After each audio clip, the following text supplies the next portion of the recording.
Donc, on va regarder ce que la dérivée d'une fonction peut nous dire à propos de sa fonction originale.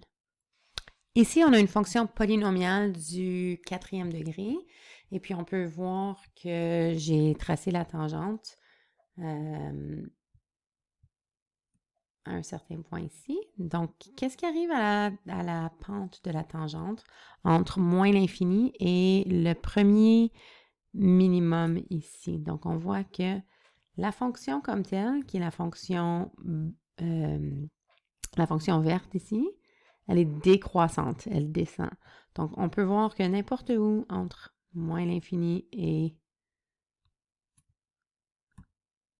notre valeur de A, ou notre point A, cette pente-là, elle est toujours négative. Cette pente, elle est tout le temps négative. Donc, fonction décroissante, pente négative. Donc, je vais juste mettre une ligne verticale. On est en train de regarder à la gauche de cette ligne rose ici. À chaque fois que je suis à gauche de la ligne rose, la droite va être négative. Donc, qu'est-ce que ça veut dire à propos de sa dérivée?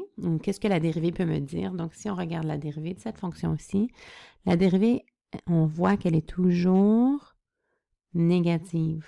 OK? Donc, la dérivée, elle est négative parce qu'elle est en dessous de l'axe des x. Donc, on se souvient bien que la dérivée, en fait, ce que ça représente, c'est la pente de cette tangente ici. Maintenant, si on regarde qu'est-ce qui arrive à la pente de la tangente entre les points A et B, donc on voit que la fonction, elle est croissante et on observe aussi que la pente de la tangente, elle est toujours positive. Donc, encore une fois, si on regarde la dérivée de cette fonction-ci, et puis si on la regarde entre ces deux lignes mauves-ci, on peut voir, donc notre fonction dérivée, c'est celle-ci.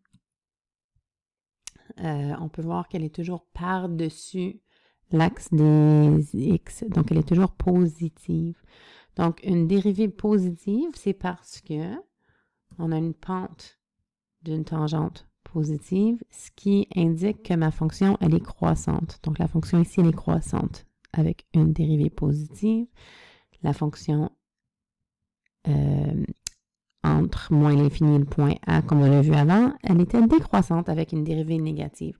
Donc, on peut conclure que ça va être la même chose entre le point B et C, décroissant, dérivée négative, sous l'axe des x ici, entre B et C. Donc, c'est un peu ça le concept qu'on regarde aujourd'hui. Si on regarde maintenant juste nos points A, B et C, c'est ce qu'on appelle des points critiques. Donc, on se souvient bien que si j'essaie d'approcher ma tangente ici au point A, on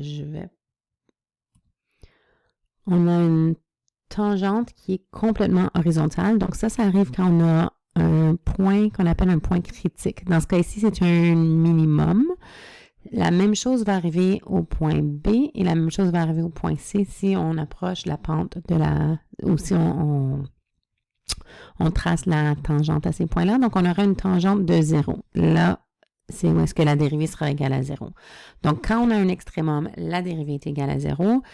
La dérivée peut être égale à 0 dans d'autres cas aussi. Donc, par exemple, quand on a un point d'inflexion qu'on va avoir plus tard, mais dans l'équation x cube, on pourrait voir ici aussi, si je traçais la tangente à ce point-là, on verrait que ça serait aussi une tangente de 0. Donc, ces points-là, c'est ce qu'on appelle des points critiques. Celui-ci, celui-là, celui-là et celui-ci. Donc, il y a des choses intéressantes qui arrivent là où on a une dérivée égale à 0. Alors, pour conclure, lorsque la dérivée est égale à 0, à cette valeur de x, on sait qu'il y a un point critique sur la fonction.